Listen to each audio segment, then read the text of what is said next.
Justement, une autre question qui finalement rejoint un peu la question de l'algorithme aussi, hein, c'est quel est le contenu le plus pertinent? On en a un tout petit peu parlé au début.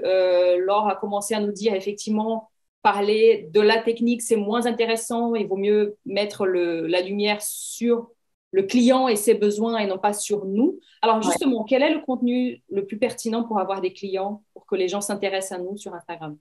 Il y a un petit mix à faire. Ouais. Mais juste, ça me fait penser en fait à ce que tu disais très bien au début tout à l'heure par rapport à la biographie. Quand on dit je suis sophrologue, notamment tu disais certifié, etc. Là, le problème en fait, c'est qu'on est typiquement sur un contenu qui parle aux sophrologues. Et donc, c'est normal qu'avec une présentation comme ça, on attire des sophrologues parce que des certifications, etc. Ça parle aux sophrologues. Moi, typiquement, en tant que potentielle cliente d'un sophrologue, j'y connais rien et ça m'intéresse pas. Donc, en fait, on en revient effectivement à cette idée de contenu qui s'adresse aux clients. Après, ce contenu peut prendre différentes formes parce que ça peut être un contenu qui est très conseil. Donc, je pense que c'est pédagogique, on dit en quelque sorte. Pédagogique. Ça peut quand même être quelque chose de très pratico-pratique, hein, des exercices, même en vidéo ou alors en carrousel, aider les gens un petit peu à pratiquer chez eux, par exemple. Ça peut être des contenus aussi. En fait, c'est un peu trouver l'équilibre parce qu'il y a différents types de contenus, je pense, à intégrer. Des contenus qui sont plus légers, plus personnels aussi. Un retour d'expérience. Se souvenir que la personne, elle va venir vous voir pour vous. C'est aussi parce qu'il y a plein de sophrologues, encore une fois. Donc, il faut qu'elle vous connaisse un minimum, qu'elle ait confiance et que peut-être qu'elle retrouve chez vous quelque chose qui lui plaît, dans lequel elle se reconnaît, ou peut-être que vous l'inspirez d'une certaine façon, par exemple, parce qu'encore une fois, ce calme que vous avez. Voilà. En fait, il faut aussi se montrer un petit peu. Alors, pas forcément se montrer toujours en vidéo ou raconter sa vie, c'est pas du tout l'idée. Mais en tout cas, voilà, se montrer un petit peu. Donc, on est plutôt dans un contenu personnel. Ouais, c'est ça. Et puis, personnel. Un contenu aussi un petit peu divertissant. Ouais, ça, c'est hyper important. Donc, ça peut paraître un peu de fan, ça peut être pas mal. Pédagogique, c'est-à-dire peut-être donner du contenu qui va répondre à un besoin de façon rapide, un exercice de respiration ou un truc comme ça. Et c'est pas qu'on a fini, mais ça rejoint une autre question qui a été posée et je trouve que ça correspond assez, on ne peut pas généraliser, il y a toutes sortes de personnes qui deviennent sophrologues, mais très souvent, je constate que les sophrologues sont des personnes de nature très discrète. Il y a beaucoup de sophrologues qui font des profils où, en gros, le nom du profil, c'est, j'en sais rien, sophrologie et toi. Bulle de sophrologie. Voilà, exactement. Et il y a une photo d'une rose.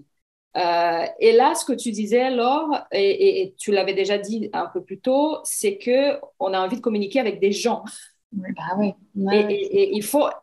voilà, quelle est l'importance, justement? Alors, on n'a pas envie de parler de sa vie, de photographier ses repas et de montrer ses photos de vacances, mais est-ce qu'il ne faut pas un minimum montrer son visage, parler de soi un minimum pour engager Ce que je dis souvent, c'est qu'en fait, oui, il faut se montrer en quelque sorte, mais c'est pas montrer sa vie, c'est montrer sa personnalité, c'est juste montrer qui on est. Et donc, montrer sa personnalité, ça passe aussi par le travail, notre façon de parler, notre façon de rendre visuellement les posts qu'on fait. Ça passe par plein de choses qui sont pas du tout de vie privée. Et on en est l'exemple, je pense très bien. Moi, personnellement, je suis très introvertie, je suis assez discrète aussi. Je ne montre absolument rien de ma vie privée. Pourtant, on fait des vidéos YouTube, on fait du contenu sur Instagram. Alors, les gens savent qu'on a un chat parce qu'on a décidé qu'on voulait bien montrer qu'on avait un chat. Mais à part ça, en fait, on montre rien. Donc, on reste maître de la communication, on montre ce qu'on a envie de montrer. Et c'est juste dans la façon de présenter son expertise, de présenter ses conseils. Encore une fois, ça peut être à la fois dans la façon de parler, mais aussi même visuellement, le type de contenu qu'on propose. Parfois, de faire des métaphores, des illustrations avec le cinéma, si on est fan de cinéma. En fait, c'est juste, encore une fois, montrer de la personnalité et montrer ce qui nous rend humain. Mettre sa patte aussi. Enfin, voilà, c'est ça, c'est mettre de la personnalité dans ce qu'on fait, tout simplement. Je sais que, là, je pense à différentes personnes, d'ailleurs, des sophrologues, qui régulièrement repostent aussi en story des choses un peu rigolotes. Et ça montre aussi qu'on a un côté humour où ils rebondissent sur l'actualité, où il y a aussi des personnes qui sont plus à l'aise en story, et alors ça s'apprend aussi. Et moi, je ne l'étais pas du tout au début. Mais en tout cas, l'idée, c'est aussi de raconter un petit peu ce qu'on veut raconter, mais on peut aussi raconter un peu son histoire, se rendre vulnérable, c'est aussi se montrer humain. Et parfois, c'est compliqué pour les thérapeutes. Alors, nous, c'est le retour qu'on a des thérapeutes qu'on accompagne. Ils ont peur de se montrer vulnérables et de dire que ouais, moi, je suis spécialisée sur la gestion du stress, mais là, je me suis pris un gros coup de stress. Mais ça, je peux pas le dire parce que je suis pas pro. Et en fait, non.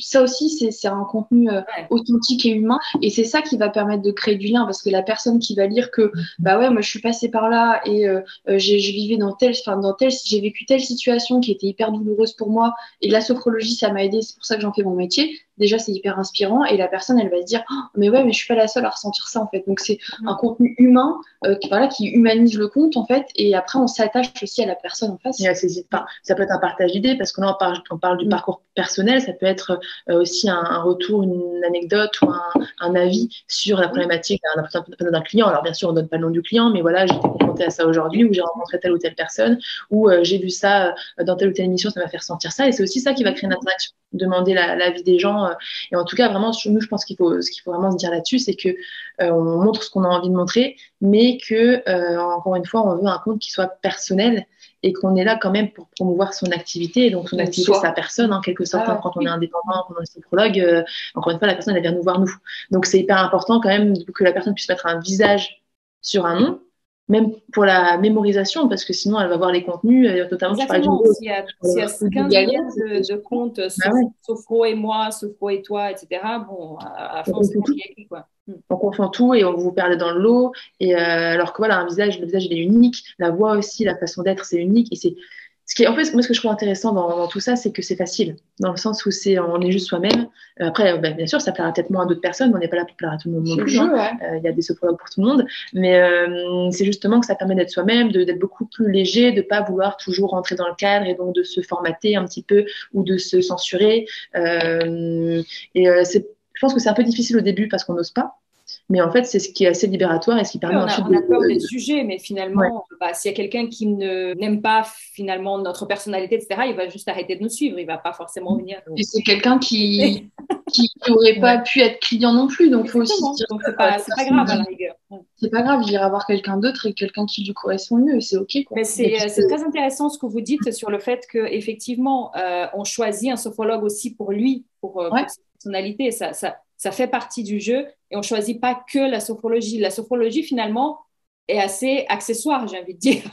Le client, il cherche, pour revenir à la question du contenu, le client, il cherche une solution à un problème et une personne qui va venir l'aider. Si c'est de la sophrologie ou de l'hypnose, du reiki ou que la personne est certifiée dans telle école, elle a fait X milliards d'années de formation, ça, c'est pas que ça n'a aucune importance, mais c'est relativement accessoire par rapport à je dors mal et j'ai envie de mieux dormir.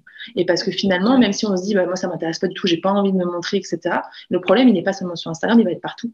À partir du moment où on va démarcher, où on va se présenter à des prescripteurs, où on va sur un autre réseau comme LinkedIn, où on appelle au téléphone, il y a toujours le potentiel rejet de la personne en face, ou à partir du moment où on s'exprime, où on se met en avant, on s'expose, on peut être rejeté, ou en tout cas, on va être jugé. Mais là, dans tous les cas, on peut pas passer à côté, en fait. À partir du moment où on doit promouvoir son activité, encore une fois, sur Instagram ou ailleurs, il faut accepter qu'il y a ce risque, et en fait, on vit très bien avec. Donc, c'est pas un vrai problème. C'est beaucoup moins grave que ça n'a l'air au départ. Exactement.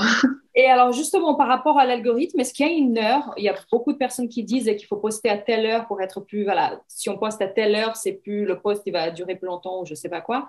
Est-ce que ça existe vraiment? Alors oui, alors il n'y a pas d'heure officielle ou en tout cas... ça dépend encore une fois de la cible. Nous, notre contenu, il marche bien quand je le poste un petit peu avant 8h, vers 7h50, 55. Si je le poste à midi, j'ai déjà fait le test pour voir un peu. C'est aussi ça, toujours le test and learn. À midi, il est totalement noyé parce qu'il y a d'autres posts. En fait, c'est surtout en fonction de l'heure à laquelle l'audience se connecte sur Instagram. Donc ça, il y a très simplement, on peut aller regarder quand on a un compte pro, et ça, on vous conseille d'avoir un compte pro justement pour avoir accès aux statistiques. C'est d'aller regarder un petit peu sur Creator Studio et sur la suite Meta Business, maintenant c'est comme ça qu'elle s'appelle. Ils proposent, alors Meta Business propose justement l'heure idéale où ils calculent en niveau de l'audience à quelle heure, grâce à toutes leurs données, l'audience se connecte. Mais sinon, c'est aussi regarder dans les statistiques sur Creator Studio, il y a un onglet audience, on peut voir un petit peu les coûts. Et c'est se tester en fait, c'est voir parce qu'à un moment si l'audience elle est connectée à telle heure mais qu'en fait tous les concurrents postent à telle heure, bah, vous allez être noyé. Donc, c'est aussi regarder ce qui marche moins et Donc, ajuster. peut-être poster, déjà observer à quelle heure son audience est connectée et essayer d'abord de poster à cette heure-là, sachant que le problème, c'est que peut-être les concurrents vont aussi poster à cette heure-là et peut-être faire des tests. Donc, un jour poster à 8 heures, un autre jour poster à midi, un autre jour poster Ça, faire plutôt une semaine. Une semaine, je poste à 8 heures, j'évalue la semaine d'après, donc faut regarder. Faut faire attention de ne pas tomber dans des semaines de vacances ou des semaines un peu des semaines de Noël, il y a moins de connexion peut-être. Donc, essayer de faire ça sur un mois, par exemple, et de regarder, d'analyser, en fait. Alors, autre question, est-ce qu'on peut trouver des clients régulièrement sur Instagram?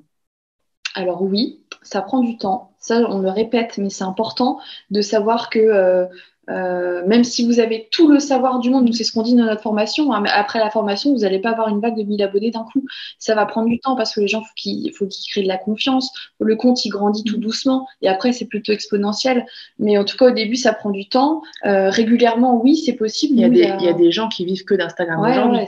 Des gens qui ont commencé certainement alors, en sophrologie, ou là, je parle même de thérapie générale ou de coaching, de façon très classique et en fait qui ont complètement centré ensuite leur activité sur Instagram parce que ça a décollé, parce que ça leur a permis peut-être de faire des choses qu'ils avaient envie de faire, donc de la vidéo, du digital, des programmes en ligne, peut-être aussi être nomade, des gens qui ont envie de bouger. Donc il y a des gens qui vivent que de ça. Donc c'est totalement possible. Donc souvent, nous on le conseille en complémentarité. D'action, alors soit du démarchage local, soit le site internet que je donne toujours, mais en même temps c'est important d'abord en digital. Et comme ça permet déjà de développer un petit peu l'activité sur d'autres canaux et de se tester en parallèle sur Instagram et de construire quelque chose sur Instagram, une vitrine qui à terme pourra complètement soit avoir des clients régulièrement, mais parfois même il y a même énormément de gens qui peuvent vraiment trouver que des clients là-dessus. Parce que c'est quand même un réseau qui a ses propres codes, on peut pas faire ça en débarquant comme ça. C'est exactement ce que je pensais en vous écoutant parler. Je me suis dit, je pense qu'il y a beaucoup de sophrologues qui débarquent un peu sur Instagram et qui font ça de façon hyper spontanée. Et alors, c'est chouette d'être spontané, mais je veux dire, il n'y a aucune, parce que je vous ai entendu dire plusieurs fois le mot stratégie, qui est un mot très positif. Il ne faut pas voir ça comme, il n'y a pas que stratégie de guerre, pour finalement créer son réseau, créer sa clientèle et vivre de ce qu'on a envie de faire. Et du coup, effectivement, j'ai l'impression qu'il y a beaucoup de sophrologues qui débarquent et qui postent un peu n'importe quoi, c'est pas péjoratif, mais sans qu'il y ait une réflexion derrière le post à n'importe quelle heure. Voilà, et il n'y a pas ce dont vous avez parlé au début, c'est-à-dire à réfléchir à la fondation, qu'est-ce que j'ai envie de transmettre comme image de moi-même, etc. Et s'il n'y a pas ça, effectivement, on va poster un peu des trucs qu'on va voir à droite et à gauche, des citations de philosophes plus ou moins connus, qui ne vont pas accrocher, qui ne vont pas parler au public, parce que ça ne parle pas de moi, parce que voilà. On va être déçu, il va y avoir une grosse déception. Je pense que ça, on l'a vu parce que ces gens-là, quand on commence comme ça, on a des bonnes intentions, on est content. En général, c'est marrant. Enfin, au début, c'est marrant, Instagram, quand on aussi. Et en fait, ça me fait être très déçu parce que on n'a pas de réponse, parce qu'on a l'impression de perdre notre temps. Et après, on quitte Instagram, on n'en veut plus jamais le voir et on dit que c'est nul, ça marche pas. On n'en a pas parlé aussi, mais c'est hyper important et ça fait une partie entière dans notre formation, c'est le visuel. Ouais. C'est ultra important sur Instagram et ça peut paraître un peu surfait, mais le code d'Instagram, voilà, les codes d'Instagram font que le visuel a une place hyper importante. Et si ce qu'on appelle le feed, en fait, c'est le profil, le fil d'actualité, n'est pas qualitatif, donne pas envie, les gens, c'est comme la biographie, ça prend quelques secondes, hop, c'est moche, ça donne pas envie, il y a plein de couleurs, ça ressemble à rien, hop, je m'abonne pas. Et c'est parce que c'est naturel, c'est naturel, les couleurs, la typographie, tout, enfin voilà, ça donne des émotions. Et des émotions qui peuvent être positives ou négatives. Donc, oui, c'est vrai que quand on regarde le feed, on a une image et si on veut en savoir plus, on doit cliquer pour avoir du texte. Donc, effectivement, c'est un réseau social sur lequel, clairement, l'image est beaucoup plus importante que le texte, quoi. Que LinkedIn, par exemple, où LinkedIn, c'est plutôt le texte qui est en avant. Là, je dis pas que le texte est secondaire, mais quand même un petit peu, il faut quand même faire quelque chose d'intéressant. Mais en tout cas, ce qui accroche, ce qui va donner envie, c'est le visuel. Et ça, c'est ultra important. Et c'est ça aussi qui va rendre identitaire, en fait. Parce que justement, quand tu disais tout à l'heure, les gens qui posent des citations sur une image, etc., tout le monde peut le faire. Donc en fait, là, faut vraiment encore une fois toujours se mettre un peu dans la position du client. Le client, il circule sur son feed, donc sur les publications, il voit une citation, ça ne marque pas, il sait même pas qui l'a posté, il fait même pas attention, parce que ça pourrait être machin, ça pourrait être machine. Alors que quand on a un visuel qui est identitaire et qui est toujours à peu près le même et qui nous ressemble vraiment à nous, la personne, elle va le voir de la même façon sur son écran, tout de suite elle va savoir qui c'est.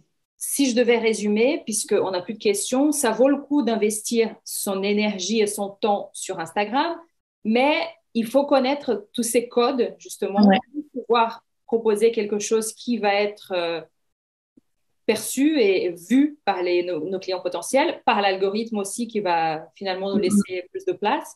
Donc, c'est tout à fait possible, mais ça demande effectivement à connaître le fonctionnement. Et si on devait donner justement les règles d'or sur Instagram, ce serait quoi? Pour résumer, ce serait quoi les règles d'or sur Instagram? Est-ce que je ferais juste une petite parenthèse avant de répondre à la question, parce que je trouve qu'on en a juste un petit peu, et on a juste évoqué un peu le sujet, mais au-delà de la question, je veux aller sur Instagram pour trouver des clients. Je pense qu'il y a un intérêt à Instagram qui est quand même tout ce qui est partenariat et tout ce qui est rencontre. Quand on est sophrologue, quand thérapeute, on est seul. Je pense que voilà, le premier contact qu'on a eu entre nous, c'est grâce à Instagram, grâce à Pauline. Et en fait, je pense que c'est aussi, on peut aussi aller sur Instagram au-delà de vouloir chercher des clients pour cette idée-là, notamment quand on travaille seul. Pour plein d'opportunités, ça permet de créer des liens, on rencontre des gens, on peut parfois rencontrer des gens avec qui on peut faire de belles choses. Donc, du coup, les règles d'or, nous, je regarde mes petites notes, mais c'est parce qu'on s'est mis des points importants. On s'est mis régularité, ça on en a parlé, pour justement pouvoir créer un lien de proximité. Régularité dans les posts, dans sa présence. C'est ça. Proximité. Essayer de créer du lien, on y revient, le mot social, essayer de créer du lien. Et ça passe par la personnalité, comme on dit tout à l'heure, proximité, typiquement, ça va être une photo de profil, ou en tout cas des photos où on voit la personne. On vous voit, on sait qui vous êtes, plutôt qu'une photo très lambda. Ça va être de donner au moins son prénom, son nom, enfin de créer un vrai lien de proximité. Oui, d'accord. C'est ça. Interaction, ça pareil, c'est au centre de... juste, peut-être pas le nom on n'est pas forcément le donner, on n'a jamais donné vraiment notre nom, mais en tout cas d'avoir un prénom, d'avoir quelque chose d'identitaire, parce que je peux avoir des gens qui ne veulent pas donner le nom. Oui, tout à fait. Pour ça, je rebondis du coup, je disais interaction, ça pareil, être dans l'échange, donner aussi pour recevoir, c'est tout bête, mais aller aussi provoquer toujours cette création de lien. On dit on reçoit ce qu'on donne, en quelque sorte. Donc forcément, si on fait rien de notre côté, on va pas forcément recevoir non plus de côté des autres. On peut pas attendre des autres ce que nous, on veut pas faire nous-mêmes. Donc, on l'a déjà dit aussi, mais donc se concentrer aussi sur ses abonnés, essayer d'aller les connaître, de savoir leurs problématiques, savoir ce qui les touche, etc. Et la dernière chose qu'on a déjà dit plein de fois, mais qu'on va répéter pour conclure, c'est faire du contenu centré autour du client et essayer d'oublier cette position, ce syndrome de l'expert, d'essayer de faire des choses qui parlent au client. Oui, comme on disait tout à l'heure, si j'ai des problèmes de sommeil, par exemple, j'ai envie de savoir comment la sophrologie éventuellement peut m'aider à résoudre mes problèmes de sommeil, mais ça m'intéresse moins de savoir quand est-ce que ça a été créé, qui a été le créateur, en quelle année, pourquoi. Enfin, ça, c'est anecdotique, c'est pas très important, quoi. Exactement. Pas hésiter à se répéter, on n'en a pas parlé, mais là, un peu comme dans l'idée de tout à l'heure, quand on disait que les gens ne voient pas tout, parce que peut-être qu'ils ne vont pas se connecter, ou peut-être que Instagram, l'algorithme ne va pas leur montrer le post. Donc, c'est pas parce qu'on a parlé on a fait un contenu un jour, on a parlé de tel ou tel sujet qu'on ne peut plus en parler. Donc, ne pas hésiter à revenir régulièrement, recycler ce qu'on appelle les contenus, tout simplement. Et puis, les nouveaux abonnés ne vont pas forcément revenir voir ce qu'on a posté il y a un an, quoi. Donc, c'est ça, non, ils ne le font même sûrement pas. Bon, écoutez, merci beaucoup. C'était très riche. J'ai appris pas mal de choses et je pense que, du coup, les sophrologues qui nous ont posé des questions sur Instagram ont eu la réponse à leurs questions et j'espère donc que ça a été intéressant et que ça va nous aider à nous tous, sophrologues, à mieux communiquer et à trouver des clients, des partenariats et à faire bouger un peu tout ça et avoir des activités qui sont pérennes. Merci beaucoup, Colline. Merci beaucoup, Laure. Et à très vite. Alors, si vous avez besoin de plus d'informations, encore une fois, toutes les informations sont dans la description de la vidéo. Et on est sur Instagram, bien sûr. On est sur Instagram. Si jamais, vous avez un compte Instagram? Donc, Agence Elona sur Instagram, Colline est très présente. Oui, voilà. Merci beaucoup en tout cas de nous avoir réinvités. Ouais, merci, ça me fera plaisir. À bientôt. Merci et à très vite alors.